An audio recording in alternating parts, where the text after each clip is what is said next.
오늘 본문 말씀은 제가 여태까지 설교한 것 중에 가장 긴 것 같습니다. 그리고 성경에서 손을 꼽는 가장 잔인하고 어떻게 성경에서 보기 드문 좀 악한 그런 모습을 기록하고 있는 부분입니다. 그래서 저도 설교를 준비하는데 좀 어려움이 있었습니다. 수위를 어디까지 이야기해야 될지 또 고민이 됐고, 또 오늘의 현실과 이게 접목되는 부분에 있어서 좀 고민이 좀 많이 됐습니다. 여하튼 오늘은 사사기 4번째 주이며 마지막입니다. 사사기를 4번에 살펴보는 것은 큰 무리가 있는 줄 알지만 좀 큰 대목별로 제가 이렇게 진행을 했습니다. 이제 사사기는 크게 그 구조가 도입부가 있고 가운데 사사들의 이야기가 있고 오늘 읽은 부분이 속하 있는 종결부가 있습니다. 제가 첫 번째 주에는 도입부에 해당하는 부분을 봤고요. 그리고 2주, 3주 차에는 사사기의 사사들에 대한 이야기를 다뤘습니다. 그리고 오늘은 이제 마지막 종결부에 해당하는 부분에서 말씀을 가져왔는데, 종결부는 17장에서 21장에 해당합니다. 개인적으로는 21장까지 다 읽고 싶었지만 여기까지 읽고 좀 요약 정리해서 말씀을 전하려고 합니다. 우리가 사사기를 보면 이스라엘이 어떻게 변해가고 있는지에 대해서, 그리고 어디까지 타락하고 있는지에 대해서 볼 수 있습니다. 그리고 오늘 본문은 어디까지 타락했는지를 아주 단적으로 드러내는 곳이 여기입니다. 우리가 사사기를 읽으면서 왜 저렇게 됐지? 왜 이렇게 실패했지? 이렇게 남의 일을 판단하듯 저 잘못했네 라고 읽으면 우리의 지금 사회를 보지 못하는 겁니다. 지금 우리가 살고 있는 사회를 잘 알지 못하는 겁니다. 사사기 종결부에 해당하는 17장에서 21장에 일어난 일들이 오늘 우리가 살고 있는 지금 이 사회 속에서 똑같이 다 일어나고 있기 때문입니다. 그런 면에서 사사기가 우리에게 주는 교훈이 있는 줄 믿습니다. 특별히 오늘 읽은 본문은 참으로 성경에서 손꼽는 잔인하고 참담하기가 그지없는 내용입니다. 이런 내용을 성경이 기록하고 있다는 것이 또 큰 의미가 있는 줄 믿습니다. 오늘 읽은 본문은 앞에서 우리가 다 읽지는 않았지만 이제 등장인물이 레위인과 그 첩이 나옵니다. 레위인은 하나님의 성막에서 하나님의 일을 하는 사람으로서 하나님의 말씀대로 살아가야 되는 대표적인 인물입니다. 우리가 읽지는 않았지만 2절에 그의 첩이 행음을 해서 자기 아버지 집으로 갔다고 나오는데요. 우리나라 그러니까 이제 한글 성경에는 빠져 있는 부분이 있는데 이 첩이 그 남편을 대항해서 음행을 한 부분입니다. 그러니까 원어를 직역해서 보면 이제 2절이 이렇게 되어 있습니다. 첩은 그를 대항하여, 그러니까 이제 남편을 대항하여 음행하고 그에게서 떠나 유다 베들레헴 아버지의 집으로 돌아갔다. 그녀는 그곳에서 4개월간 있었는데, 이렇게 됩니다. 그러니까 그녀가 이유 없이 그냥 음행을 한 게 아니라 남편을 대항해서 음행을 했다는 것이죠. 남편에 대한 어떤 대항인지는 우리가 잘 알 수는 없지만 분명히 남편에게 대항해서 맞서는 이유로 음행을 한 것을 이제 성경이 기록을 하고 있습니다. 여자가 온전히 잘못했다면 남편이 여자의 집에 찾아가서 돌아가자고 여자에게 다정한 말로 그 마음을 회유를 할 일이 없습니다. 이스라엘에서는 그 여자가 음행을 하게 되면 이혼의 사유가 되기 때문입니다. 그러나 오늘 보면 남편이 다시 집으로 가자고 이제 설득을 하고 있는 모습이 나오고 있죠. 여하튼 레위인은 장인의 극진한 대우를 받고 5일째 되는 날 자기 집으로 돌아갑니다. 아침 일찍 떠났어야 했는데 장인의 만류가 있어서 이렇게 그 조정을 하다가 오후에 출발하게 되었고, 이들은 원래 목적지가 아닌 그 지나가는 길 가운데 기브아라는 지역에서 유숙을 하게 되는 것이 오늘 본문의 배경입니다. 그리고 이 유숙을 하게 된 기브아의 지역에서 레위인과 그 첩이 당한 그 끔찍한 사건을 본문이 다루고 있습니다. 이스라엘 사회에서는 나그네를 대접하는 것이 굉장히 큰 의미가 있습니다. 왜냐하면 그들이 나그네가 되었기 때문이죠. 그래서 하나님께서도 이스라엘에게 이렇게 당부하셨습니다. 너는 이방 나그네를 압제하지 말라. 너희가 애굽 땅에서 나그네가 되었은즉 나그네의 사정을 아느니라. 이렇게 출애굽기에 말씀하고 있습니다. 그래서 이스라엘의 집에는 나그네를 위한 작은 방이 있다고 합니다. 가난한 자들도 언제든지 나그네가 쉴 수 있는 아주 작은 공간, 그것이 심지어 마구간이 될지언정 그런 공간을 가지고 있다고 합니다. 그러나 오늘 본문에서 보면 베냐민 지파가 살고 있는 기브아 지역의 사람들은 아무도 이 나그네를 영접하지 않는 것을 우리가 보게 됩니다. 그러므로 이 베냐민 지파에 속한 기브아 지역이 하나님의 말씀을 그대로 살고 있지 않다는 것을 우리가 짐작할 수 있습니다. 그리고 성경이 그것을 드러내고 있습니다. 이들이 나그네를 대접하고 있지 않다는 것을요. 다행히 다 저녁에 에브라임 지파에 속한 그 베냐민의 지역에 살고 있는 한 노인을 만났고 그의 영접을 받아서 그 집에 들어가서 유숙하게 됩니다. 근데 마음의 평화도 잠시뿐.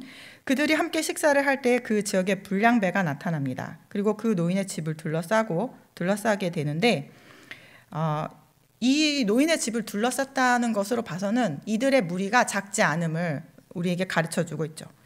집 주인에게 내 집에 들어온 사람을 끌어내라. 우리가 그와 관계하리라. 이 관계하리라는 말은 성관계를 말합니다. 성경에서 이런 부분이 몇 군데가 나옵니다. 그들의 악한 행동은 그 성읍의 그 사람들이 심각한 도덕적 타락에 빠졌음을 고발하고 있습니다. 또 그 집을 둘러쌀 만큼의 불량배가 와서 사람을 성적으로 유린할 것이라는 그 잔인한 말인 것이죠. 우리는 여기서 이와 비슷한 성경의 이야기를 알고 있습니다. 생각나는 부분이 있으시죠? 네, 바로 소돔과 고모라입니다. 창세기 19장에 롯이 살았던 소돔과 고모라입니다. 롯을 구하기 위해 왔던 두 천사가 롯의 집으로 들어갔을 때에 그 성사람 곧 소돔 백성들이 롯의 집을 에워싸고 이렇게 했습니다. 창세기 19장 5절에는 이렇게 말하는데요. 오늘 밤에 내게 온 사람이 어디 있느냐 이끌어내라. 우리가 그들을 상관하리라. 여기 이런 모습이 나타나고 있죠. 이 성읍 사람들이, 소돔과 고모라 사람들이 단순한 동성애를 넘어서 나그네, 힘이 없고 도와줄 사람이 없는 그 약한 자를 향해서 성적으로 물리적인 폭행을 행하는 일에 대해서 이 온 성읍 사람들이 전부 다 모아서 할 만큼 끔찍하게 타락한 사회를 보여주고 있는 것이 소돔과 고모라입니다. 이런 악함 때문에 하나님이 직접적으로 불과 유황으로 심판하는 곳이기도 하죠. 소돔과 고모라 하면 이제 대명사입니다. 그런데 거기는요, 하나님의 백성이 아니었습니다. 근데 오늘 보면 하나님의 백성이라 하는 이스라엘 안에서 이런 소돔과 고모라에서 일어났던 악한 일이 행해지고 있는 것을 성경이 우리에게 보여주고 있습니다.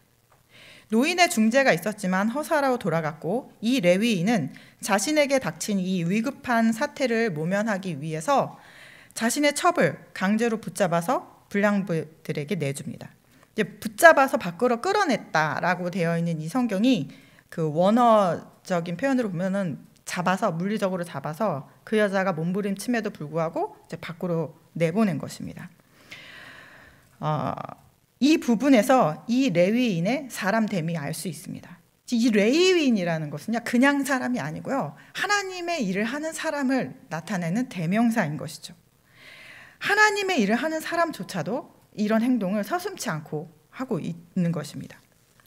레위인이 유숙했던 그 노인의 태도 속에서나 이 레위인이나 아내나 딸에 대한 이들의 가치관을 알 수 있습니다. 그러니까 사람으로 취급하지 않는 것이죠. 소유물이나 동물처럼요. 소돔과 고모라는 하나님을 알지 못하는 사람들이었으나 이 본문에 등장하는 레위인도 노인도 또 여기 기브아 지역의 불량배도 모두가 다 하나님의 백성이라는 사람들인데 이런 일을 자행하고 있는 것입니다. 마치 하나님을 알지 못하는 이방인들처럼. 하나님의 백성 이스라엘이 하나님을 떠났을 때 그들 역시 멸망을 받아 망할 백성의 모습과 똑같아지는 것을 우리가 보고 있습니다. 우리가 하나님을 떠나면 우리에게는 소망이 없습니다. 우리가 가진 자유로 선택한 모든 일의 결국은 폭력과 유린과 사망으로 치달아 갈 뿐이라는 것을 사사기를 통해서 우리에게 가르쳐주고 있습니다. 성경은 이 본문에서 시간을 나타내는 표현을 사용하여서 이 여자의 고통을 다루고 있습니다. 여러 번에 걸쳐서요. 이 여자가 얼마나 긴 시간 동안 끔찍한 일을 당했는지를 적나라하게 보여주고 있는 것이죠. 25절에 그들이 그 여자와 관계하였고 밤새도록이라는 표현이 있습니다.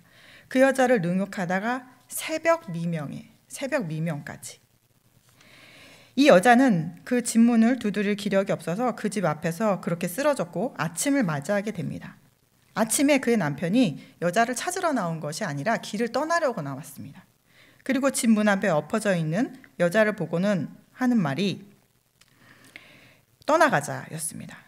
자신을 대신하여 이 모든 악한 일을 당한 이 여자에게 그 남편이 한 말은 떠나가자였습니다. 이 남편이 여자를 대하는 태도 속에서 얼마나 무가치하게 사람을 여겼는지를 알 수 있습니다. 이것이 레위인으로 대표되는 지금 이스라엘의 민낫이라는 것을 성경이 기록하고 있는 것이죠. 이 충격적인 사건에 대해서 레위인이 대응하는 태도 역시 만만치 않습니다. 집에 오자 칼을 잡고 첩의 몸을 12조각으로 나누었습니다. 레위인은 제사를 드리는 사람이기 때문에 칼로 짐승을 잡고 각을 뜯는 일에 능숙합니다.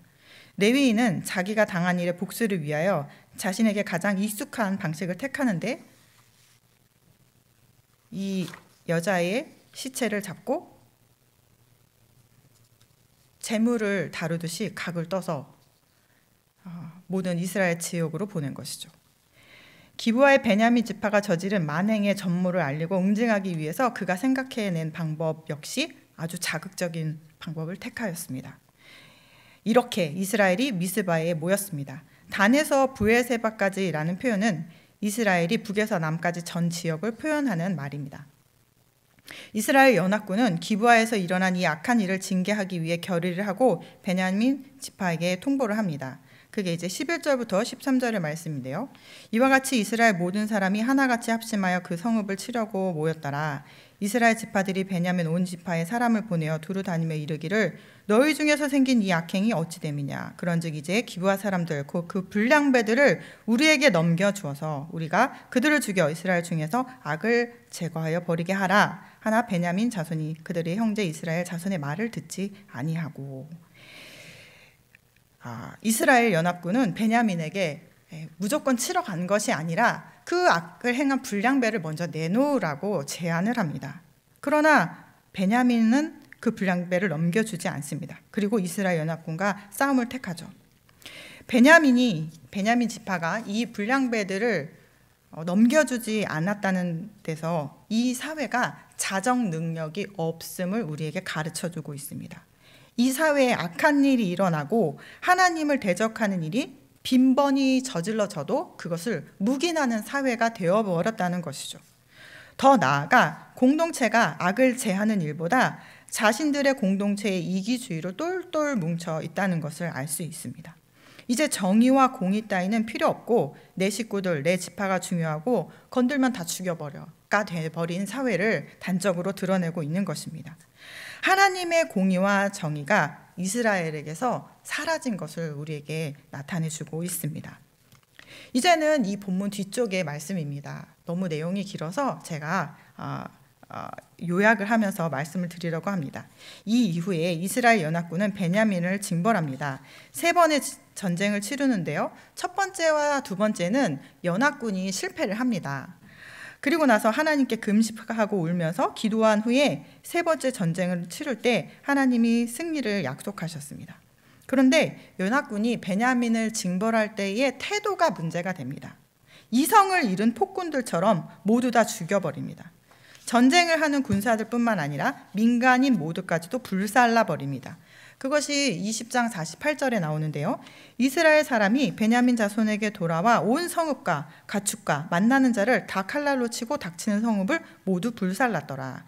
이 일은요, 이스라엘이 가나안 땅을 정복할 때 가나안에게 행했던 일과 똑같이 이 형제 지파에게 이렇게 하고 있는 것입니다. 게다가 미스바에서 우리 중에 이제 회의를 할 때에 베냐민에게는 아무도 아내로 주지 않게 하겠다고 이들이 결의를 합니다. 충동적인 결의입니다. 그러니까 이스라엘이 베냐민을 위해서 생각해낸 방법이 참 죄송합니다. 이렇게 이제 불살라 버려서 전쟁이 나중에 끝났는데, 베냐민의 패배로 전쟁은 끝났는데, 자기네가 이 전쟁을 다 치르고 끝내고 나서 보니 자기 중에 한 지파가 멸절될 이 위기를 그제서야 정신 차리고 인식을 한 것이죠. 그래서 하나님 앞에 앉아서 큰 소리로 울었다고 성경이 기록하고 있습니다. 그런데요, 이 이후에는 성경에서 하나님이 말씀하는 곳이 나타나지 않습니다. 이스라엘이 베냐민을 위해서 생각해낸 방법이 또 참 잔인합니다. 그러니까 이 베냐민 지파가 다 자기네들이 자기네 손으로 죽여버려서 남은 사람이 600명밖에 없는데, 이 지파가 사라지는 것을 방지하기 위해서 낸 그 대안이 그 총회에, 미스바 총회에 나오지 않았던 야베스 길앗 주민을 또 다 죽여버리고 거기에서 여자들 400명을 데려다가 베냐민 남자에게 주는 게 이들이 생각해낸 방법이었던 것이죠. 끝도 없이 폭력으로 또 살인으로 이렇게 일을 하고 있는 것을 보게 됩니다. 베냐민 지파가 600명 남아 있는데 그 부족한 여자들, 나머지 200명이 부족했는데요. 그 200명을 데려오기 위해서 여호와의 명절에 실로에서 여자들이 춤추러 나올 때 거기 춤추는 여자들을 납치하라고 합니다. 그래서 그 여자들을 아내로 삼으라고 하는 것이죠. 자신들의 딸들을 베냐민 지파에게 주지 않겠다고 한 그 맹세를 명분 삼아 약탈과 납치를 정당화하고 있는 것입니다. 이런 맹세는 하나님이 기뻐하시는 맹세도 아닐 뿐만 아니라 베냐민에게 자신의 딸들을 주지 않기 위한 이기적인 모습에서 나온 발상일 뿐입니다.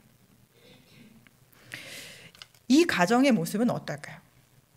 이렇게 만들어진 가정이요.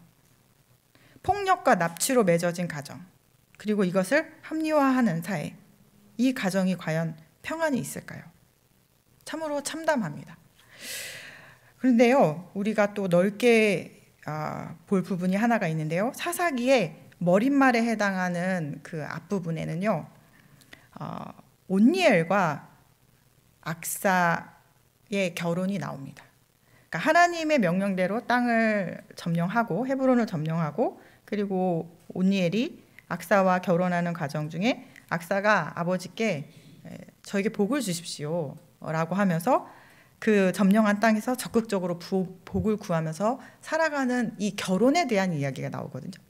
근데 사사기 맨 마지막에 이 결혼은 결혼이라고 말하기 흉측할 만큼의 폭력과 유린으로 만들어진 결혼이 나옵니다.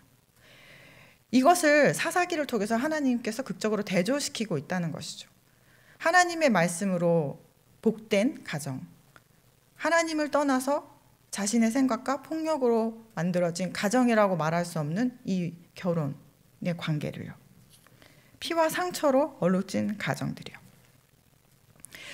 제가 어제 말씀을 이렇게 묵상하고 설교를 준비하다가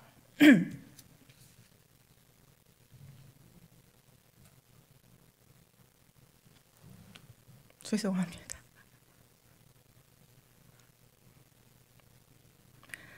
사사기의 모습을 보면서 오늘 우리의 사회의 모습을 보게 됐습니다. 우리 청년들 중에는요, 예전에는 이제 동성애를 하는 친구들이 이렇게 어두운 곳에서, 그러니까 잘 드러나지 않는 곳에서 자기네들끼리만 이렇게 연애를 했다면 했는데, 지금 시대는 그렇지 않아서 우리 청년들 중에도 노골적으로 그런 제안을 받는 사람들이 있어요. 나랑 성관계하자, 동성하는 그런 친구들이요. 그런 데서 우리 청년들을 지켜낼 수 있는 것은 주님의 말씀뿐입니다. 지금 이 사회가 그렇습니다. 아주 보편화되어 있습니다. 젊은 세대일수록요. 제가 아는 언니가 저보다 1살 많은데 딸이 일찍 결혼을 이제 했는데 10여 년 전서부터 우리 웹툰이라는 게 굉장히 보편화되면서 웹툰에서 다루는 소재가 다 그런 겁니다. 동성애. 그리고 그런 것들을 아무렇지도 않게 받아들이는 우리 청소년들이 되었습니다. 그런 게 아주 익숙한 거예요.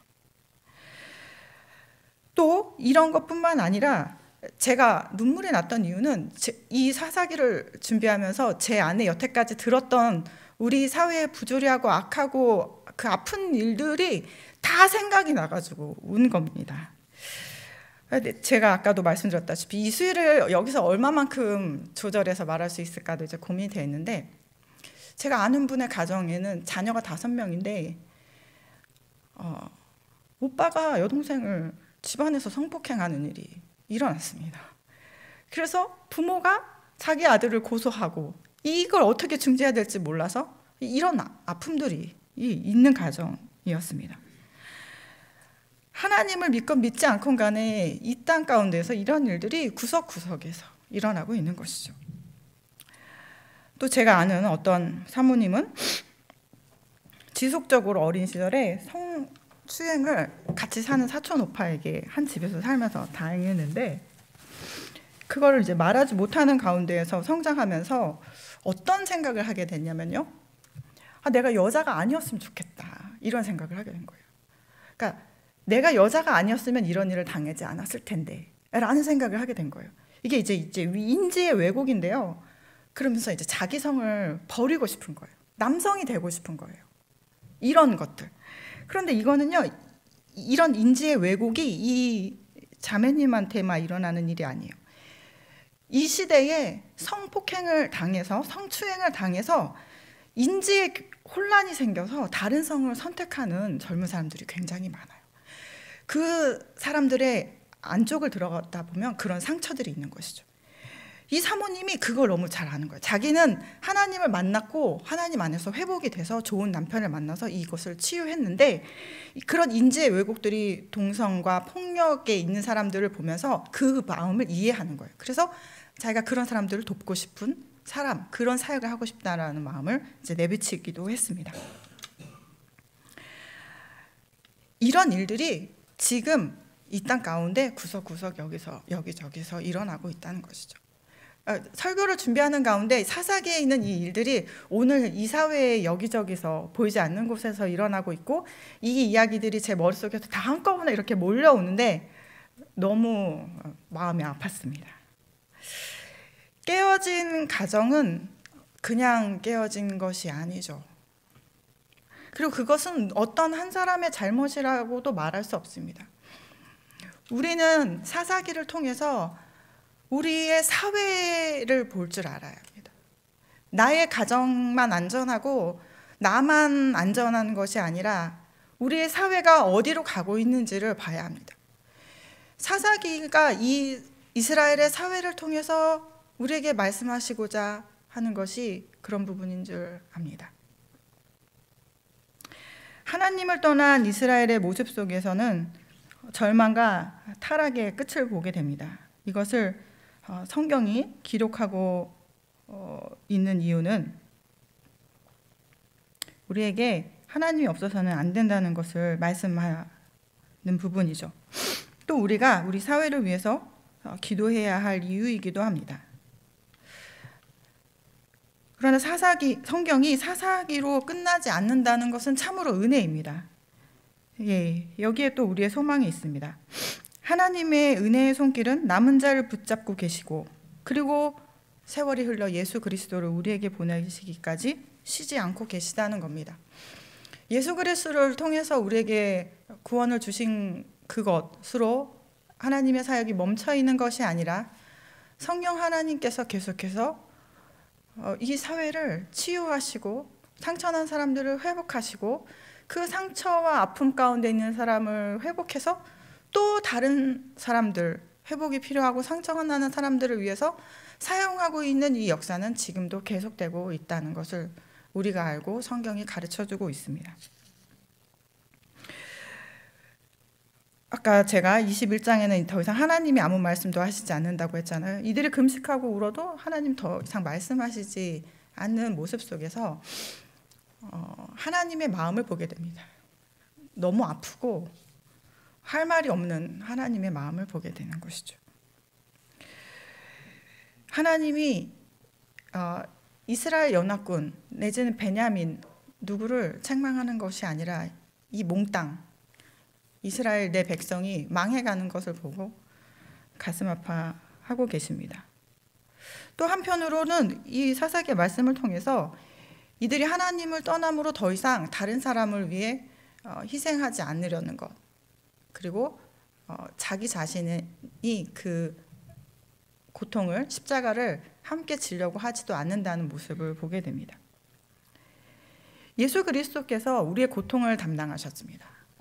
그리고 우리로 또 역시 그 길을 가라고 하십니다. 이 사회의 악하고 부조리한 모습을 볼 때에 그것을 우리가 남의 일로만 치부할 수 없는 이유가 여기에 있습니다. 우리가 예수 그리스도의 그 고통으로 힘입어 서 있는 자들이기 때문입니다. 이제 말씀을 마무리하려고 하는데요. 성경에는 우리를 치열업하고 격려하고 또 소망을 주고 우리를 정말 힘있게 하는 말씀도 있습니다. 그러나 그렇지 않은 오늘 사사기의 이 말씀도 있습니다. 똑같은 하나님의 말씀입니다. 이 아픔과 고통스러운 말씀을 보면서 또 우리 사회를 보면서 하나님이 우리에게 생각하기를 원하시는 거죠. 우리가 무엇으로 살아야 하는지. 저의 소제목의 제목은 이렇게 보시면 기억이 나실런지 모르겠는데요. 비전의 상실입니다. 정체성의 상실이고, 하나님의 백성이 하나님의 백성인 것을 잊어버릴 때 우리는 더 이상 하나님의 백성다운 모습 하나도 없고 세상 사람들 저리 가라로 악한 모습으로 가고 있는 것이죠. 그러므로 말씀 앞에 있어야 하며 하나님의 뜻이 어디에 있는가를 오늘도 살펴야 하며 내가 무엇으로 살아야 하는가, 세상의 논리가 아니라 하나님의 말씀의 기준 삼아 살아야 한다는 것을 다시금 기억하게 합니다. 여기 계시는 성도님들 한 분 한 분이 우리 주님이 귀한 핏값으로 세우신 분들이며 또 예수님이 보내주신 분들인 줄 믿습니다.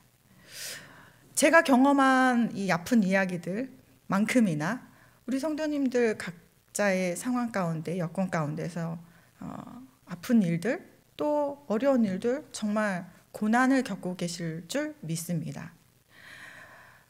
그런데 그 고난을 여기 계신 성도님들 한 분 한 분 속에 일하시는 우리 주님께서 그냥 두시지는 않습니다. 우리가 거기서 빛을 발하고 하나님의 말씀으로, 세상의 논리가 아닌 하나님의 말씀을 기준 삼아서 행동하고 그들과 고통을 함께 할 때, 내 평안을 그들에게 나눠주면서 그 고통을 함께 질 때에 우리는 사사기보다 더 나은 오늘을, 그리고 이 사회를 살아가게 될 줄 믿습니다. 그 일에 힘을 내시고 우리와 함께 하시는 예수 그리스도로 힘입어서 오늘을 든든히 사시는 우리 성도님들 다 되시기를 바랍니다.